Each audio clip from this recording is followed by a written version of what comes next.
Përshëndetje miq të Radio Singjallja, si çdo javë jemi në studio me zotin Miron Çako. Miron, të falenderoj. Do flasim sot për kryqin. Jemi në të dielën e tretë të Kreshmës, falja e kryqit, dhe pse është falja e kryqit në mes të Kreshmës. Miron, si fillim na thuaj kuptimin. Të bëjmë kryqin sepse kryqi është bashkëlltar jetës sonë, që nga dita e pagëzimit deri në ditën e vdekjes, vetë Zoti Krisht ju tha dishepujve të vet, me një thënie të drejtë për drejtë, kush do të vinë mas me të moj veten të marr kryqin e tij e të më ndjek pas. Kështu që edhe kur ne pagëzohemi në kish, mbas pagëzimit dhe mirosjes, atëre prifti merr kryqin që e ka sjell nuni ose neve në kish, e bekon mbi ungjill dhe ose prifti ose nuni e vendosin në qafën e sapo pagëzuarit, duke thënë të njëjtat fjalë. Që Zoti tha, kush doj që të vijë mbas me, moj veten, marr kryqin, më ndjek pas. Pra, kryqi është për ne shenja e birit të njerëzit. Ajo na tregon ne se jemi të krishterë dhe aq më tepër këtë mbajmë në qafën tonë, por jo thjesht si një bizhu ose si një simbolik, por e mbajmë për të kujtuar kryqëzimin e Krishtit, dhe për të kujtuar se dhe ne duhet ecim në të njëjtën rrugë që eci Krishti. Pra të kryqëzojmë mëkatet, pasionet, egon ton, të ngrem për ditë mundimet që na vijnë nga tre burime, që është me lejen e Perëndis, që ne vetë përparojmë në jetën e virtutit, një është nga tundimi që vjen nga djalli, dhe demonët dhe shërbëtorët e tij që na urrejnë dhe duan na shkatrojnë nëpërmjet mundimeve, dhe një tjetër është që vjen nga natyra jonë e rënë. Dhe kështu do të vazhdojmë këtë udhtim të kryqit drejt bashkim me Krishtin e kryqëzuar dhe të ngjallur. Kjo është arsyeja pse kisha e vendos në këtë mes Kreshme, siç edhe pam në shërbes, vendos kryqin e Krishtit që në të dielën e tretë të Kreshmës, i bie mesi i Kreshmës, sepse Kreshma 40 ditë është 6 javore, pastaj është java e madhe, e vendos kryqin që neve të përballemi me kryqin në kuptimin e parë, që të shikojmë dashurinë e Perëndis për ne. Dashuria e Perëndis nuk është një dashuri një retorik, është një dashuri konkrete. A shumë e deshi Zoti botën, sa dha birin e tij që kushdo besojë tek ai mos të mbas, por të ketë jetë përjetshme. Që do thotë, dashuria e Perëndis për ne njerëzit tregohet në kryqëzimin si njeri të birë dhe fjalës Perëndis. Dhe dashuria e Krishtit, që është birë dhe fjala e Perëndis, tregohet për ne njerëzit kur ai dha veten e tij në kryq. Dhe Shpirti i Shenjtë është ai që të bëri të mundur kryqëzimin e Krishtit. Dhe kështu shfaqet dashuria e Perëndis për ne. Por këtu është edhe ajo, si them, vetëdia jonë se ishin mëkatet tona që e kryqëzuan Krishtin, ose ai mbarti me vete mëkatet tona. Pra, ne i afrohemi kryqit të Krishtit me dy ndjesi.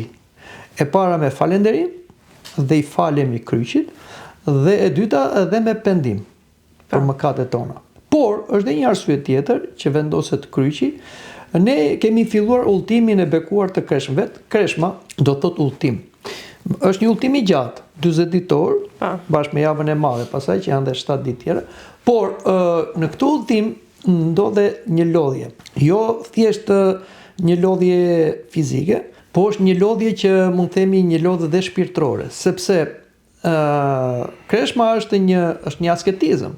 Flasim për ata që e mbajnë në mënyrë kanonike, të rregullt, dhe patjetër që ne lodhemi dhe kemi nevojë për fuqi. Ashtu si një udhëtar që ecën në shkretir, dhe patjetër që lodhet dhe ka nevojë për një vend me hije dhe me ujë të freskët, kështu edhe kisha na vendos në oazin e kryqit. Prandaj po ta shikosh dhe kryqi në mes të kishës është i zbukuruar me lule, me gjëra, për të na dhënë neve atë, si them, qetësinë shpirtërore, guximin që t'i afrohemi kryqit, paqen dhe fuqinë. Edhe tjetra, edhe themi këtë për të dhënë një kuptim më të plotë, është që të mos të humbim qëllimin e Kreshmës. Kreshma nuk është dietë, që thjesht neve nuk morëm disa ushqime bashkëtazore, e mi në rregull me Perëndin. Kreshma është mjet, dhe është mjet për na ndihmuar për të ecur në rrugën e kryqit. Me kryqin e Krishtit duke e shenjtëruar dhe kryqin ton, që të arrim në atë që quhet e premtja e madhe, kryqëzimi i Krishtit, të bashkëkryqëzohemi me atë që mund të hyjmë në Pashkën e Zotit të takojmë Krishtin e ngjallur. Ndryshe kreshma s'ka kuptim. Shumë e qartë. Miron, çfarë lidhje ka kryqi me sakrificën për ne njerëzit modern sot? Po, Se zakonisht e lidhin me sakrificën. E drejtë. Në kohën e sotme, unë do ta shikoj, do të jap përgjigjen në krah tjetër. Në kohën e sotme shikojmë që njerëzit nuk duan të kenë përballje me kryqin. Madje fatkeqësisht shikojmë ligje edhe në Evropën e krishterë, ligje të cilët bëhen me parlament, me votim, por që nuk është, mendoj, gjithë opinioni dhe zëri i popullit krishterë në Evropë, por që fuqia e kartonit bën që të vendosin disa ligje që të hiqen kryqet nga vendet publike, siç ka një nëpër shkolla, nëpër spitale, nëpër qendra publike. Flasim në vendet që janë të krishtera. Sot shikohet që me që në vendet e krishtera në Evropë kanë hyrë dhe popull të ndryshëm të cilët nuk e pranojnë kryqin e Krishtit, madje në doktrinën e feve tyre e kundërshtojnë, atëherë për mos t'i fyer këta njerëzit na dalin ca ligje për të hequr kryqin. Por më pëlqeu reagimi i kryeministres së Italisë, Meloni, që tha që ne nuk mund ta pranojmë këtë sepse simbolet e krishterë në identiteti ynë si një shoqëri e krishterë. Dhe kjo është shumë e rëndësishme. Ne na nevojitën të tillë politikanë, jo thjesht për të bërë, si të them, propagandë krishterë. Jo, por duhet dim se qytetërimi evropian është ngritur mbi kryqin, që në kohën kur Shën Konstantini të Madh shfaq kryqi i Krishtit, dhe ai mori Romën duke mbajtur në pazmorën e tij dhe në flamurin e tij kryqin dhe mbushi Romën me kryq dhe pastaj filloi ajo që quhet perandoria e krishterë, dhe aty u ngrit gjithë qytetërimi evropian. Patjetër që nëse ne do heqim kryqin, atëherë do të heqim këtë gur themeli këtë qytetërimi që shkërmoqet. Dhe fatkeqësisht po shikojmë dhe konflikte dhe brenda të Evropës, në një vend të krishterë që duhet sundonte dhe paqja. Sepse po shikojmë atë që thotë Apostulli Pavli, jetojnë si armiq të kryqit. Njeriu modern, vim tani tek pyetja jote, nuk do sakrificën. Njeriu modern sot do ratin, përtatësinë dhe gjërat për të marrë lehtë. Madje shfrytëzim ndaj të tjerit në forma nga më alternativet.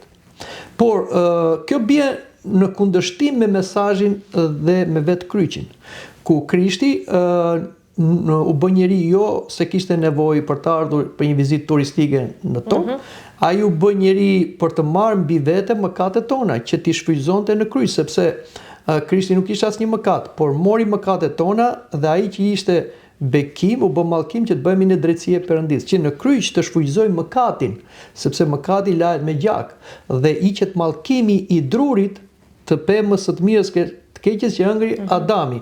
Dhe kështu pra Krishti e nulizoi mëkatin, e mundi djallin dhe vetë vdekjen, që është shkaki i mëkatit, dhe na dha neve fitoren kundër mëkatit, faljen e mëkatit dhe fitoren mbi vdekjen me anë ngjalljes së tij. Por sot njerëzit modern, konsumistë, materialistë, nuk i interesojnë këto. Pra ata duan një jetë thjesht konsumiste, materialiste, instinktive dhe nuk i interesohen për jetën tjetër.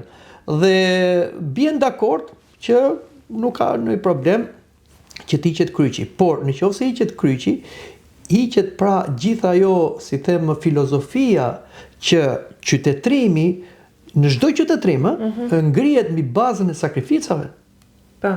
Pra këtë neve nuk duhet të harrojmë. Prandaj është shumë i rëndësishëm simboli i kryqit. Jo thjesht për të përcaktuar një vend si të krishterë, po bërthën këtë filozofi që nëse ne do të vazhdojmë jetën dhe të lëmë nga pas të mira, duhet patjetër sakrifikojmë.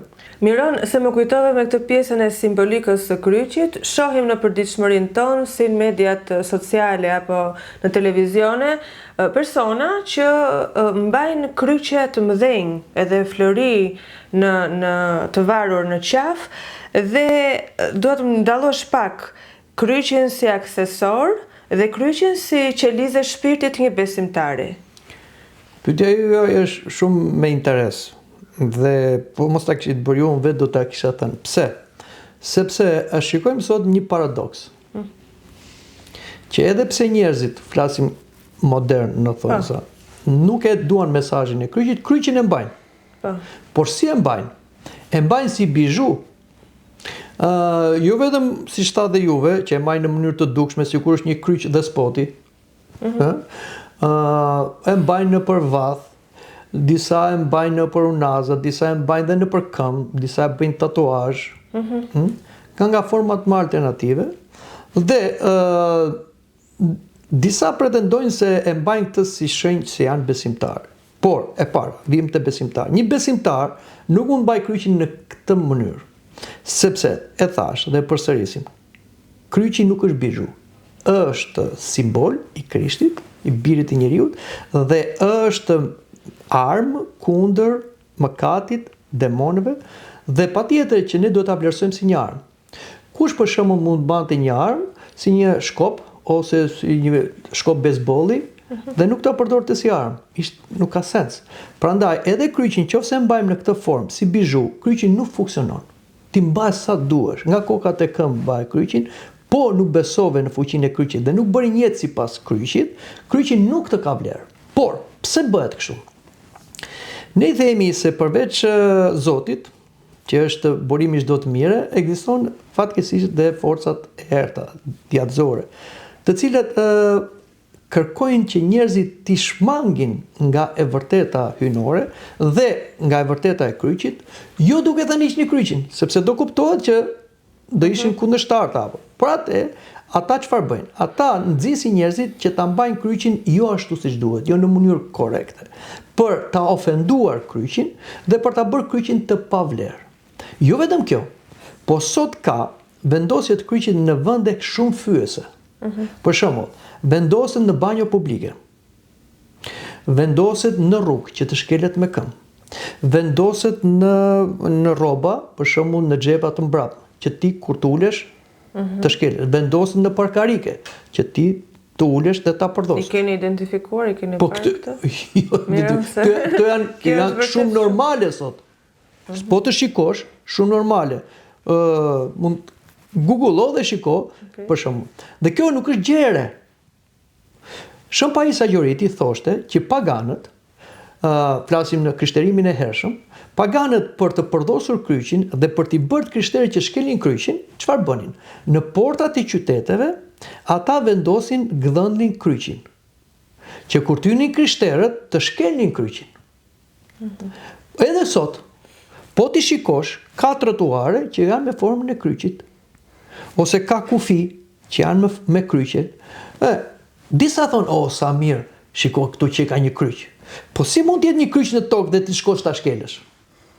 Kjo është mohim. Dhe pra, shikoni dashur pa dashur, shoqëria jonë po bën një shoqëri armiqësore me kryqin. Kështu që vigjilenca jonë e krishterë do t'jetë shumë e madhe. E parë njëherë do t'japim shembullin si mbahet një kryq. Kryqi mbahet në qafë. Mbahet në zemër. Pse këtu në zemër?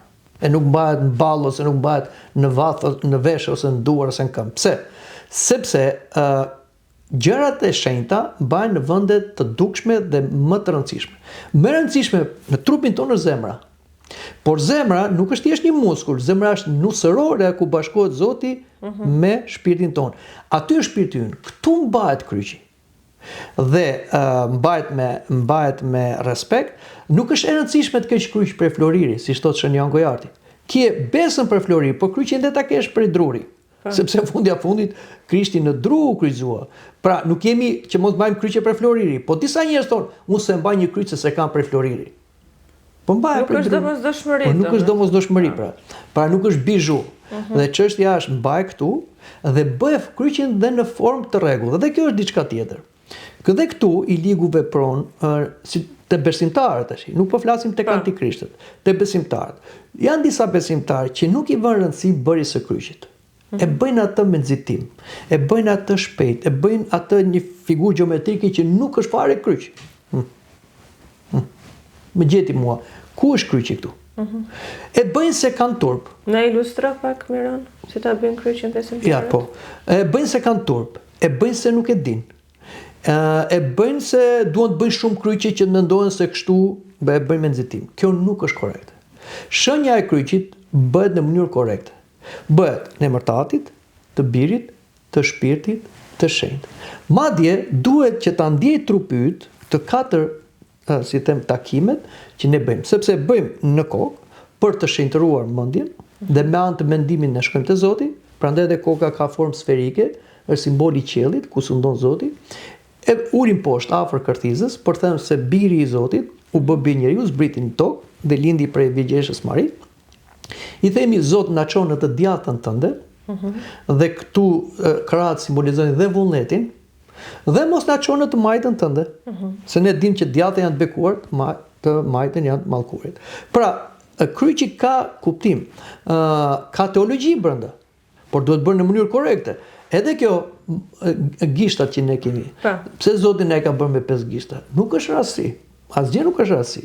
Sepse edhe trupi ynë është ikone e Perëndis. Por ne të krishterët e bëjmë kryqin ndryshe nga gjithë heterodoksët, që nuk janë të krishterë. Domethënë ne bëjmë me dorën e djathtë, është dora e bekimit, dora e fuqisë, dora e mirësisë, ha? Marrim 3 gishtat e parë, që simbolizon Atin, Birin dhe Shpirtin e Shenjtë. Këto nuk janë 3 perëndi, ne nuk besojmë në 3 perëndi, por i bashkojmë për treguar se këta janë 3 persona në një perëndi. 2 gishtat e fundit që i bashkojmë për treguar 2 natyrat e Krishtit. Është edhe Zot, është dhe njeri. Ka 2 vullnete, ka 2 energji, ka 2 veprime të bashkuara jo të përzira. Pra kjo dorë me këtë simbol tregon teologjinë kristologjike dhe trinin e shenjtë. Edhe pastaj është ajo që thash që në këtë mënyrë bëhet shenja e kryqit. Këshillohet, më mirë bëj një shenjë e kryqit, po bëj korrekt, sa ta bësh shumë herë dhe asnjëherë. Shenja e angujartit që në shekujt e parë, se këto janë probleme që janë si viruse që transmetohen dhe tek besimtarët. Ata thotë që e bëjnë shenjën e kryqit në mënyrë jo korrekte, frenetike, është djalli thotë që drejton dorën e tyre, që të tallen me kryqin. Pra shikoni se si djalli punon. Njërit i thot bëhe mbaj kryqin si bizhu. Tjetrit i thot bëhe në tokë.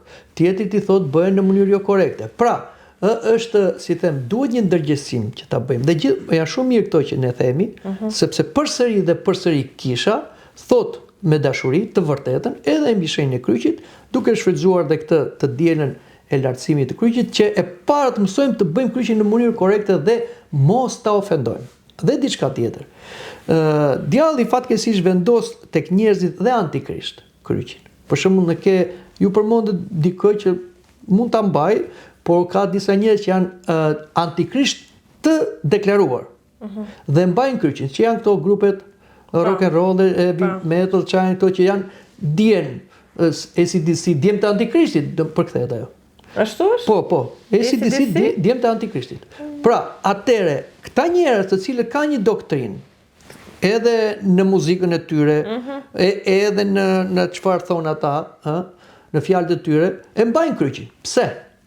Që të përdoset për ta sfiduar dhe për ta përdosur kryqin. Domethënë, ose për shembull ishte një këngëtare Madonna, ajo u kryqëzua në kryq. Po, ka bërë. Edhe ajo u shpreh në mënyrë shumë blasfemuese. Unë pëlqej kryq sepse aty është një mashkull i kryqëzuar. Pra, shikoj çfarë përdor djalli tek njerëz të tillë që të fyej kryqin dhe mesazhin e kryqit.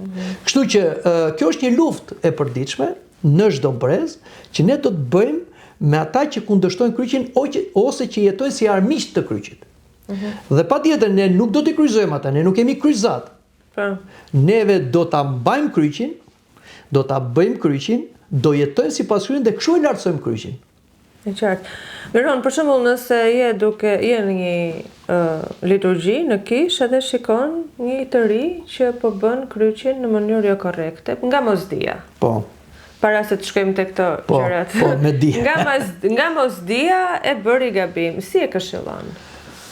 Ja thua më mbrapa? Po, patjetër që shiko çdo kish ka personelin e saj dhe është mirë që të ketë një personel i cili mund të jetë nga teologu, nga katekizmi, nga kishtari, që kur shikon një person tjetër me shumë kujdes, ndoshta mbas liturgjisë, ose kur ai largohet nga kisha, ti thotë që bëre shumë mirë që erdhe, por të jap një këshill nuk e ke personale, e ke thjesht institucionale. Domethënë, po të këshilloj që kryqin në bëher tjetër në këtë mënyrë, sepse ka të krishterë që bëjnë nga e majta në të djathtë, ose domethënë, pra kjo është me bonses. Dhe ky është katekizmi i kishës, që ne duhet ta bëjmë. Edhe diçka tjetër, ka disa njerëz që nuk e bëjnë kryq se kanë turp. Për shembull, kalojnë afër kishave për shembull. Ka të krishterë që kalojnë afër një kishe, ose përpara një ikone, ose përpara një misteri, po flasim përpara një kishe. A quhen krishterë? Ja ta shpjegoj. Kur janë në vende publike, ata mund të jenë vetëm ose shoqëruar. Pse bëhet kryqi përpara një kishe? Sepse duhet ta dim. Për shembull, kur neve takojmë njëri tjetrin në distancë, e përshëndesim, ngrem dorën. Edhe nga që nuk mund të flasim, tolerasim, sepse është distanca e madhe, atëherë bëjmë një shenjë përshëndetje. Atëherë, edhe neve, nga që nuk mund të hyjmë dot në kishë, se jemi në distancë, përshëndesim e para Perëndin, Zotin Krisht, sepse është shtëpia e Zotit, kisha. E dyta, ëngjëllin e kishës, çdo kishë ka ëngjëllin e vet. E treta, shenjtorin që ka emrin kisha. Dhe është një përshëndetje që bëhet në formën e kryqit.